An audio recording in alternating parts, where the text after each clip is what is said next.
আসসালামু আলাইকুম। সবাই কেমন আছেন? তো আমিও ভালো আছি আল্লাহর রহমতে।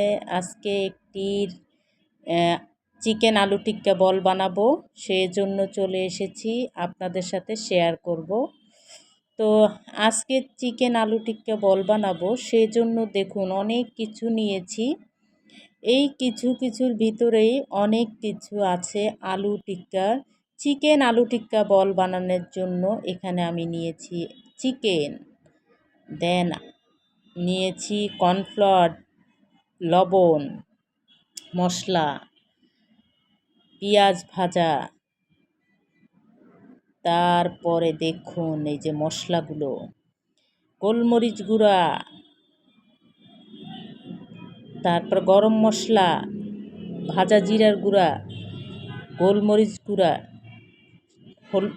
রসুন গুঁড়া, আদা গুঁড়া নিয়েছি এবং পেঁয়াজ, সব কিছু নিয়ে এবার চলে আসলাম পাউরুটির কাছে। পাউরুটিগুলো আমি ভিজিয়ে রাখবো একটু পানি দিয়ে, সাদা পানি দিয়ে ভিজাবো। তো আমি একটু ভিজিয়ে রাখবো নরম হওয়ার জন্য।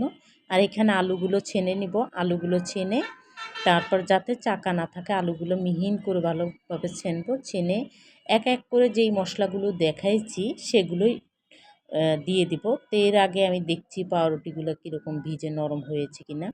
তো হ্যাঁ, নরম হয়ে গেছে, একটু শক্ত রয়েছে। এটা হাত দিয়ে ভালোভাবে মাখালে হয়ে যাবে। তো আমি এখানে যেই মশলাগুলো নিয়েছি সেই মশলাগুলো আপনাদের দেখাইলাম। তো যাই হোক, আমি এখানে আলুটা মাখাইলাম। আলুটা মাখানোর সাথে আমি পাউরুটিটাও মাখাইয়ে নিছি কর্নফ্লাওয়ার দিয়ে। দেন এখানে আলুটা দিয়ে অল্প করে মাখায় নিব। মাখায়ে তারপরে এখানে এক এক করে আমি সব মশলাই এইভাবে কর্নফ্লাওয়ার, চিনি তো না, লবণটা আমি স্বাদ অনুযায়ী দিয়েছি। এই যে পেঁয়াজ ভাজাটা কিছু দিয়ে মাখাচ্ছি। তারপরে মশলাগুলো সব একসাথে ঢেলে দিয়ে ভালোভাবে এটাকে হাতের সাহায্যে ভালোভাবে মাখাবো, অর্থাৎ সবগুলোর সাথে যাতে ভালোভাবে মিশে যায়। তো আমি বাকি আলু চটকানোটুক দিয়ে দিলাম এবং চিকেন গুঁড়াটাও দিয়ে দিলাম। আমি চিকেনটা সিদ্ধ করে তারপরে শিলপাটা একটু করে নিয়েছি। এই তো এই ডো তৈরি করলাম, ভালোভাবে ছেনে এটা ডো তৈরি করতে। ক্যামেরা তো এত কিছু দেখানো যায় না। তা আমি ডো তৈরি করে বিস্কিটের গুঁড়া নিয়েছি, সেটাতে অর্থাৎ ব্রেড কাম যেটাকে আমরা বলি, সেটাতে গড়িয়ে আমি করছি। এই দেখুন ভেজে নিয়েছি, কেমন হয়েছে। এটা খেতে কিন্তু আমার কাছে অনেক ভালো লাগছে, হয়তো আপনাদের কাছে ভালো নাও লাগতে পারে, তারপরে ট্রাই করবেন। আল্লাহ।